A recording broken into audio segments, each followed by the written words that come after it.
अस्सलाम वालेकुम दोस्तों, कैसे हैं सब। उम्मीद करता हूँ सब खैरियत से होंगे। पिछले 12 घंटे में जो खबरें डेवलप हुई हैं वो मैं आपके सामने रखूंगा। सबसे पहले हम बात कर लेते हैं कि कल पाकिस्तान तहरीक इंसाफ का एहतजाज होना था। 15 अक्टूबर था और इस्लामाबाद में इन्होंने अपना प्रोटेस्ट करना था, लेकिन वो मौखर किया गया। वो ये इस बात पे कि जो इनके डॉक्टर थे वो इमरान खान से मुलाकात करेंगे, पाकिस्तान तहरीक इंसाफ के डॉक्टर। लेकिन पाकिस्तान तहरीक इंसाफ के डॉक्टरों ने तो किसी किस्म की इमरान खान से मुलाकात नहीं की। वो कल अडियाला जेल के बाहर 4 घंटे खड़े रहे, उसके बाद जी मुलाकात नहीं कराई गई। लेकिन मुलाकात हुई तो सरकारी डॉक्टरों की मुलाकात हुई, लेकिन सरकारी डॉक्टरों की मुलाकात का मुतालबा पाकिस्तान तहरीक इंसाफ का नहीं था। उसके बावजूद भी जो है ना बैरिस्टर गौहर साहब जो चेयरमैन है पाकिस्तान तहरीक इंसाफ के, उन्होंने ट्वीट भी किया। उन्होंने बोला कि जी इमरान खान की सेहत के हवाले से जो खबरें थी वो बेबुनियाद थी, इमरान खान की सेहत बिल्कुल ठीक है।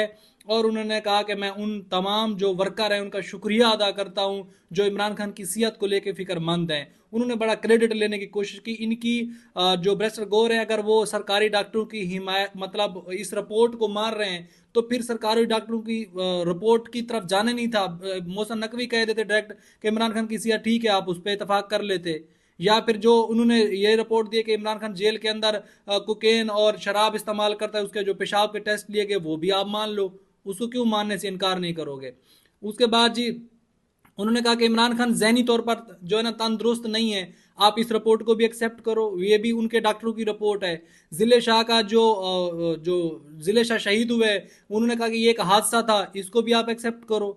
आप फार्म 45 और फार्म 47 के जो नारे लगाते हो, जो ये जो चूरन आवाम को देते हो, आप इसको भी एक्सेप्ट करो कि ये जो अभी जो एवानों के अंदर लोग बैठे हुए ये अपने मैंडेट से आए हैं। ये जो है ना ये फार्म 47 की पैदावार नहीं है, ये अपने मैंडेट से और लोगों की पावर से इस ऐवानों के अंदर बैठे हुए। आप इस बात को भी एक्सेप्ट करो। बेसिकली बात ये है कि ये लोग जो है ना ये चाहते नहीं है कि इमरान खान साहब बाहर आए। ये इमरान खान को लेके ये अवाम को बेवकूफ़ बना रहे हैं। जितने भी पाकिस्तान तहरीक इंसाफ की जो कारकुनान हैं उनको ये मायूस कर रहे हैं और उनको ये बेवकूफ़ बनाने की कोशिश कर रहे हैं। इसके अलावा कुछ भी नहीं है। ये इनके अंदर इतनी पावर ही नहीं है, इनके अंदर इतनी ताकत नहीं है कि 10 दिन हो गए इमरान खान से ये मुलाकात कर सके। ये इनके अंदर इतनी ताकत नहीं है कि जाएं इमरान खान के इनके इनको इमरान खान से मुलाकात करने का मकसद जो नहीं कराई जा रही, क्यों रोका जा रहा है, उसके पीछे रीज़न यही है कि ये ऐनी तरमीम पास कर सके। इमरान खान कोई अपना जो है ना नए हिकमत अमली या कोई अपना मौक़िफ़ ना इस बारे में पेश कर सके जब तक वो ऐनी तरमीम पास नहीं कर लेते। तो इस वजह से ये चुप हैं। ये इनके पल्ले कुछ भी नहीं है।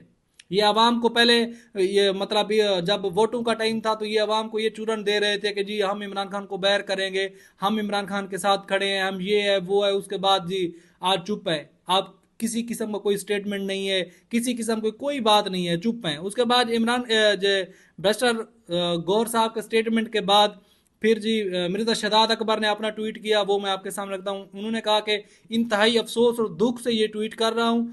बैरिस्टर साहब आपने ये ट्वीट करके आज एस्टेब्लिशमेंट की फस्तैयत और जुल्म की हिमायत कर दी। हुकूमती डॉक्टरों का मुआयना इस मुल्क में कोई हैसियत नहीं रखता। याद रखिए ऐसे ही सरकारी डॉक्टरों ने इस वक्त जनरल बाजवा की एम पे नवाज शरीफ के प्लेटलेट्स गिरा दिए थे। और हाँ, एक बात याद आ गई कि जब नवाज शरीफ साहब जेल में थे उनके डॉक्टर 24 घंटे उनके साथ होते थे। कभी बोलते थे प्लेटलेट्स भाई बिल्कुल जीरो पे आ गए हैं, कभी जी ब्लड प्रेशर बिल्कुल आसमान को छू रहा है। उनके डॉक्टर हर टाइम उनके साथ होते थे। उसके बाद वो जैसी भी रिपोर्टें देते थे, रिपोर्टें वो बाहर निकलती थी, आवाम से शेयर होती थी, आवाम के बड़े दुख और दर्द होते थे। ऐसी ऐसी बीमारियां बताई जाती थी जो पाकिस्तान के लोगों को पता ही नहीं था कि ये बीमारियां भी होती हैं या नहीं होती। तो आज क्यों ऐसा जुल्म हो रहा है, क्यों आज इमरान खान साहब से मुलाकात नहीं करने दी जा रही। उसके बाद आपने कल कौम को गुमराह किया कि शौकत खानम के डॉक्टर मुआयना करेंगे, और आज डॉक्टर आसिम इस वादे पर अडियाला गए लेकिन उन्हें मिलने ना दिया गया। आप खूब जानते हैं कि मुताला फैमिली ज़ाती मुआलज और पार्टी के वफ्द के मुतालबे का था। आप ये बात भी बाखूबी जानते हैं कि इमरान खान का राब्ता दुनिया से मुनक़ता करने का असल मकसद आईनी तरमीम पास करवाना है। आप लोग किसी मैंडेट के बगैर कमेटियों में जा रहे हैं और इस सारे मकरूह खेल का हलाला कर रहे हैं। आप मुतालबा उन कमेटियों और पार्लिमान में भी फ़कत ये होना चाहिए कि अपने कैसे मिलने बगैर बिना आप किसी भी मामले का हिस्सा नहीं बनेंगे। पाकिस्तान को सियासी तारीख में कैदीन से दगा की एक लंबी दास्तान है, लेकिन आज इमरान खान से दगा करने वाले आइन और कानून से भी दगा कर रहे हैं। आज पाकिस्तान के लोग अपने फैसला खुद करें और हर शख्स दगा को दगा पुकारे और जफा को जफा। इमरान खान के आखिरी पैगाम की रोशनी में सबको इस ऐनी पैकेज के खिलाफ एहतजाज करना होगा। ये मिर्जा शहजाद अकबर ने अपना जो ट्वीट किया ये मैंने आपके सामने रखा। असल में इमरान खान का आखिरी भी स्टेटमेंट यही थी कि किसी भी तरह हमने ऐनी पैकेज को रोकना है। ऐनी पैकेज आने का मतलब यही है पाकिस्तान तरीके इंसाफ के लिए अगले कुछ लंबे टाइम तक रोशनी की किरण कहीं से नज़र नहीं आएगी, क्योंकि ऐनी पैकेज लेके आने का मकसद ही यही है कि मिलिट्री ट्रायल लगाया जाए, उसके बाद जी ऐनी अदालत बनाई जाए। रात देर तक ये खबरें गर्दिश कर रही हैं कि मौलाना फजलुर रहमान और बिलावल भुट्टो के दरमियान इतफाक हो गया है कि वो मौलाना फजलुर रहमान ने जो है ना इनका मुसवदा मान लिया। ऐसी कोई बात नहीं है। मौलाना फजलुर रहमान आज भी अपने मौक़िफ़ पे डटे हुए हैं कि वो ऐनी अदालत नहीं चाहते। हाँ, ऐनी बेंच का उन्होंने ज़रूर कहा है कि इसके ज़्यादा केस नहीं है, मैक्सिमम 150-200 केस हैं ऐनी, तो वो जो है ना ऐनी बेंच होगा सुप्रीम कोर्ट के अंदर चीफ जस्टिस के अंडर होगा, वो जो है ना इन केसों को सुनेगा। तो बिलावल भुट्टो ने कहा कि जो मतलब 5 टॉप जस्टिस होंगे उनका एक बेंच हम बनाएंगे और वो बेंच जो है ना इनके अंदर केस सुनेगा जो आइन के केस होंगे। तो उस हवाले में फिर कहा गया कि अगर वो 5 जो जस्टिस होंगे वो महरे कानून ना हुए, मतलब कानून के ज्यादा एक्सपर्ट ना हुए, तो फिर क्या होगा। फिर इस बात पे भी इतफाक किया जा रहा है, सुनने में आ रहा है कि हर सूबे के अंदर एक एक जस्टिस को चुना जाएगा जो कानून का महर होगा, तो उनका फिर एक बेंच बना के फिर जो है ना वो सुप्रीम कोर्ट के अंडर ही होगा और चीफ जस्टिस के अंडर होगा, वो जो है ना ये इसके आइन के केस सुनेगा। तो इस बारे में ज़रा मैं तफसीलन से आपके सामने रख देता हूँ। चेयरमैन पीपी बिलावल भुट्टो जरदारी जेयूए के सरबराह मौलाना फजलुर रहमान ने बिलावल हाउस में प्रेस कॉन्फ्रेंस की, जहां उनके साथ वजीर आला सिंध मुराद अली शाह, निसार खोड़ो, राशिद महमूद सुमरो, नवीद कमर और शाजिया मरी भी मौजूद थी। मौलाना फजलुर रहमान ने कहा कि मैं बिलावल हाउस में मुलाकाती के तौर पर नहीं मेहमान के तौर पर भी आया हूं। हम 2 जमातों का मसवदे पर इतफाक हो गया है। कल नवाज शरीफ से मुलाकात है और पाकिस्तान तरीके इंसाफ पीटी की क़यादत से भी मुलाकात करूंगा और कोशिश करेंगे कि ऐनी तरमीम मुतफ़क्का तौर पर मंजूर कराई जाए। और एक बात मैं यहाँ पे एक और आपको ऐड करता चलूँ कि पाकिस्तान तरीके इंसाफ जब तक ऐनी तरमीम को रास्ता नहीं देगी तब तक सवाल ही पैदा नहीं होता कि ये ऐनी तरमीम को पास करा सकें। अगर मौलाना फजलुर रहमान भी इनका साथ दें, मौलाना फजलुर रहमान भी इनका साथ दें, फिर भी सवाल ही पैदा नहीं होता कि कौमी असम्बली के अंदर ये मेंबर पूरे कर सकें या सेनेट के अंदर। लेकिन ये मौलाना फजलुर रहमान भी पिछले तकरीबन 1.5 महीने से हर किसी की तवज्जो का मरकज़ बने हुए हैं, क्योंकि वो चाहते भी हैं कि मेरा अभी हर टाइम न्यूज़ में नाम लिया जाए। कभी वो किसी से मुलाकात कर रहे हैं, कभी वो किसी से मुलाकात कर रहे हैं, कभी आके वो अपना स्टेटमेंट दे रहे हैं कि ऐसा हम नहीं होने देंगे। तो ये तो मतलब टाइम बहुत थोड़ा है। 18 अक्टूबर को फिर इन्होंने इजलास ऐवानों के अंदर बुला लिए हैं। वो हो सकता है ऐवानों के अंदर जब पाकिस्तान तरीके इंसाफ के लोग आएंगे उनको उठा लिया जाएगा, और वैसे भी पाकिस्तान तरीके इंसाफ के लोगों को उठाया जा रहा है, उनके ऊपर जो है ना उनके घरों को, उनके फैक्ट्रियों को मिसमार किया जा रहा है। मुख्तलिफ वीडियो में देखा जा सकता है। मजीद मौलाना फजलुर रहमान ने कहा कि पहले मुसवदे को मैंने मुस्तरद किया था और आज भी मुस्तरद करता हूँ।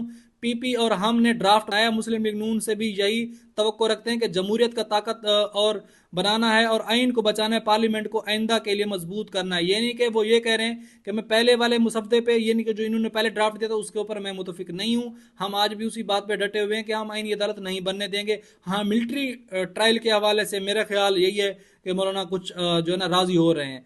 मौलाना फजलुर रहमान ने कहा कि पहला मुसवदा काबिल कबूल नहीं है, हमारे ड्राफ्ट पर इतफाक होता है तो जी बिस्मिल्लाह। उन्होंने कहा कि जेयूआई मिसाक जमहूरियत पर दस्तखत नहीं किया था। असूली बातें जो मुल्क और जमहूरियत के लिए होती हैं वो करनी चाहिए। नफरतों से किसी को फ़ायदा नहीं हो रहा।